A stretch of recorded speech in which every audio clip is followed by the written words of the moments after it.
Katie McFarland joins me now from New York. Katie, does this visit enhance the special relationship with Great Britain? Completely. And Donald Trump has wanted that special relationship to be restored, even in his first term. You know, if you'll remember, Barack Obama took out the bust of Winston Churchill that had been in the Oval Office. He removed it, put it in a closet somewhere. Donald Trump comes back in his first term, puts it right back in the Oval Office. Donald Trump tried to have a U.S.-UK trade deal in his first term after Britain left the European Union. It didn't happen for a lot of political reasons. But then fast forward, Biden goes back to removing that bust. Trump comes back into office, brings the bust of Churchill back in. Trump wants this relationship. He's wanted it all along. He feels that the United States and the United Kingdom working together economically, politically, diplomatically, militarily is much stronger for both of us. And he's getting what he wants. I think the reception that you're showing is that they want that special relationship back as well. Yeah. Yeah, this special relationship, the president is working well with the Brits. But my question is, where does that leave the rest of Europe?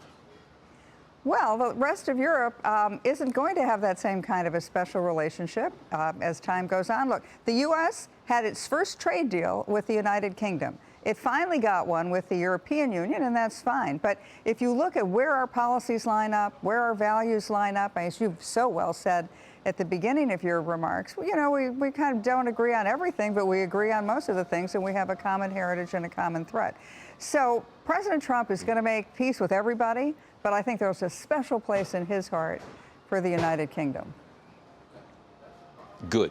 KT, take a look at this op-ed. It's from the New York Times, and I'm quoting directly. Our allies are asking, why does Putin still own Trump? What do you say to that, KT? Well, they're not paying attention. If you look, President Trump's first phone call in his first term, first day, first term, I was in the Oval Office with him. He picks up the phone. It's the German Chancellor, Angela Merkel. And she said, what are you going to do about Ukraine?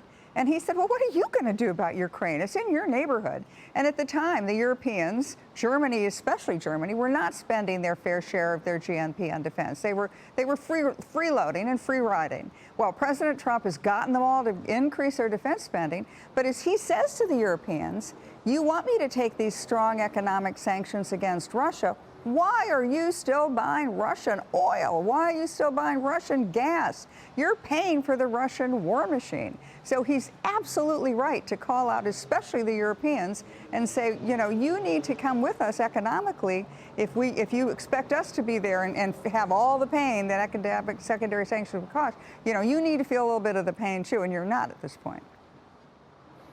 Is it time for Congress to legislate sanctions against Russia? Has it come to that? You know, well, let's see where we are as far as the European response to President Trump's challenge to them. Are the Europeans going to step up? Are they going to stop buying Russian oil? You know, they've had several years to do it.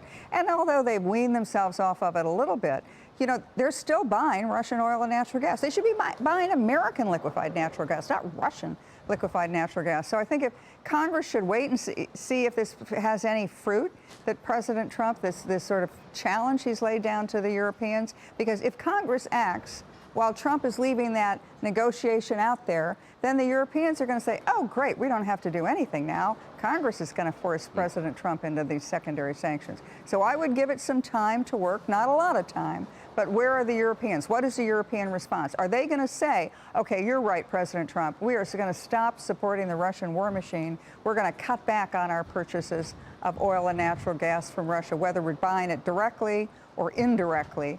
And then it's time to talk about what the United States could do as well to really squeeze Russia economically. Katie McFarland, always a pleasure. Thank you very much for being with us, and we'll see you again real soon. Thank you.